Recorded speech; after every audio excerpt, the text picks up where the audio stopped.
Confira todas as acusações que levaram o Supremo a tornar o Bolsonaro réu. Segundo Moraes, tá lá no site da Folha Democrata, gente. A PGR demonstrou indícios de que Bolsonaro e aliados podem ter cometido os crimes de organização criminosa armada, tentativa de abolição violenta do Estado Democrático de Direito. E vamos lá para as notícias. O voto do ministro Alexandre de Moraes do Supremo Tribunal Federal foi decisivo para os ministros da primeira turma da corte tornarem réus o ex-presidente Jair Bolsonaro e mais 7 acusados no núcleo crucial da denúncia sobre a trama golpista para impedir o terceiro mandato do presidente Luiz Inácio Lula da Silva.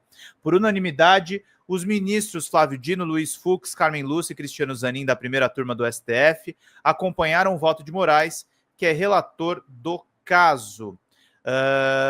Em sua manifestação, Alexandre de Moraes afirmou que a Procuradoria-Geral da República cumpriu os dispositivos legais e demonstrou os indícios de que o ex-presidente e seus aliados podem ter cometido os crimes de organização criminosa armada, tentativa de abolição violenta do Estado Democrático de Direito, golpe de Estado, dano qualificado pela violência e grave ameaça e deteriorização do patrimônio tombado, meus caros e minhas caras.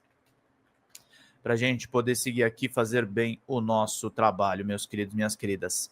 Eis as acusações que levaram Bolsonaro e os demais investigados no núcleo 1 da trama golpista a se tornarem réus. Não ganhei o frango assado de novo. Faltou bingo do... Porque eram 2 cartelas, Lucas? Porque teve bingo pra caramba, hein, cara? Então é complicado. Vamos lá, gente. Faltando 155 aqui de contribuições no Superchats. Ajudem, contribuam. Estejam presentes aqui nesta Folha Democrata. Muito obrigado pela presença de vocês. Núcleo crucial. Alexandre de Moraes concordou com os argumentos apresentados pela PGR para concluir que Bolsonaro e os demais acusados formaram o núcleo crucial da trama golpista. Conforme a acusação, eles foram responsáveis pelas principais decisões e ações de impacto social. Projeto de poder. Segundo a acusação, Bolsonaro liderou uma organização criminosa e tinha um projeto de poder enraizado na estrutura de Estado, com forte influência de setores militares. Os atos contra o Estado Democrático de Direito e para depor o governo legitimamente eleito, o governo Lula, começaram em 2021 e se estenderam até o início de 2023. Plano golpista. Segundo a acusação, Bolsonaro tinha pleno conhecimento de que estava em andamento em dezembro de 2022. Após ser derrotado nas eleições, o plano intitulado Punhal Verde e Amarelo, que incluía planejamento de ações para assassinar o presidente Luiz Inácio Lula da Silva, o vice-presidente Geraldo Alckmin e o ministro do Supremo Tribunal Federal, Alexandre de Moraes. Minuta de golpe. Moraes também disse que o ex-presidente sabia da minuta de decreto, com o qual pretendia executar um golpe de Estado no país. O documento ficou conhecido durante a investigação como minuta do golpe. O documento previa a decretação de um estado de sítio no Tribunal Superior Eleitoral e foi apreendido na casa do ex-ministro da Justiça Anderson Torres e também encontrado no celular do tenente-coronel Mauro César Barbosa Cid, delator e ex-ajudante de ordens de Bolsonaro. Não há nenhuma dúvida de que o denunciado Bolsonaro conhecia, manuseava e discutiu sobre a minuta do golpe, se analisou e quis, se analisou e não quis, isso será verificado no juízo de culpabilidade. Não há dúvida de que ele tinha conhecimento da minuta de golpe, que foi apreendida, afirmou o ministro. Notícias falsas. Segundo Moraes, a partir de 2021, Bolsonaro começou a difundir notícias fraudulentas contra o sistema eleitoral brasileiro por meio de transmissões ao vivo nas redes sociais, as lives. Nas transmissões, o ex-presidente passou a utilizar o gabinete do ódio para alimentar as milícias digitais e disparar desinformação sobre as urnas eletrônicas, o TSE e o STF. Relatório das urnas eletrônicas. Alexandre de Moraes disse que Bolsonaro determinou ao ex-ministro da Defesa Paulo Sérgio Nogueira, que também virou o réu, que fosse encaminhado ao TSE um relatório para insinuar que seria possível encontrar fraudes nas urnas eletrônicas. A medida foi tomada após a Comissão de Fiscalização do TSE concluir que não há qualquer ilicitude nas urnas. Carta aberta. De acordo com o ministro, o ex-presidente também tinha conhecimento de uma carta na qual os oficiais do Exército pretendiam pressionar o então comandante, general Freire Gomes, a aderir à tentativa de golpe de Estado. Réus do Núcleo 1, Jair Bolsonaro, ex-presidente da República, Walter Braga Neto, general do Exército, ex-ministro e vice de Bolsonaro na chapa das eleições de 2022. General Augusto Heleno, ex-ministro do Gabinete de Segurança Institucional.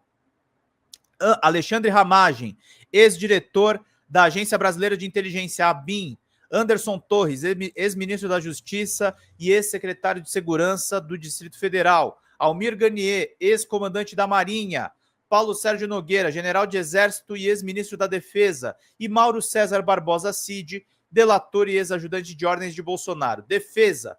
Após se tornar réu, Bolsonaro deu uma entrevista coletiva e voltou a negar que tem articulado uma minuta de golpe com os comandantes das Forças Armadas para suspender as eleições de 2022.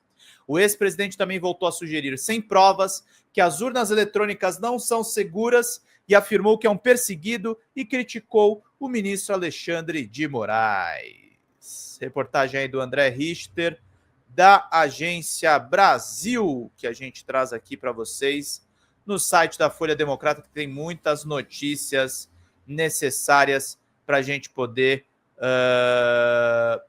fazer bem o trabalho aqui. Vamos lá, meus caros, minhas caras. Fala, pessoal da Folha Democrata, aqui é Pedro Zambarda, editor do canal. Falar um pouquinho a respeito da necessidade de vocês financiarem a Folha Democrata, gente. A Folha Democrata é financiada através de um Pix chamado Folha Democrata, é o endereço do Pix, né? folhademocrata@gmail.com. Nós precisamos do nosso jornalismo financiado por vocês que são do nosso público, porque nós passamos vários perrengues aqui com o YouTube, vocês sabem muito bem. E mesmo assim, graças a essa comunidade muito unida, a gente conseguiu fazer lives históricas, acompanhar praticamente ao vivo a campanha do Guilherme Boulos, trazer informações exclusivas a respeito de Gustavo Gayer, de Olavo de Carvalho, de todos os bolsonaristas, combater as fake news e tudo o que a gente acompanha. Por R$80 no nosso Pix, você ganha um curso de roteiro para série, o que é muito importante se você é artista, roteirista, se você lida com essas práticas da economia criativa. Outra forma de você colaborar também é se tornando membro aqui do nosso canal. Isso é muito importante para você fazer as suas atividades por aqui, porque você tem acesso a vídeos exclusivos e nós temos um curso de jornalismo básico para você poder acompanhar a partir de R$5, que é ministrado por mim. A gente tem aí quase uma dezena de aulas e muito conteúdo para você poder acompanhar. Meus caros, minhas caras, financiem o jornalismo independente, financiem o jornalismo que se posiciona à esquerda, financiem o jornalismo na internet, que traz informações confiáveis, checadas, que cruza informações e que trata você, que é o nosso público, de uma maneira muito séria. Vida longa e próspera, gente. Cuidem dos seus. Até mais. Tchau, tchau.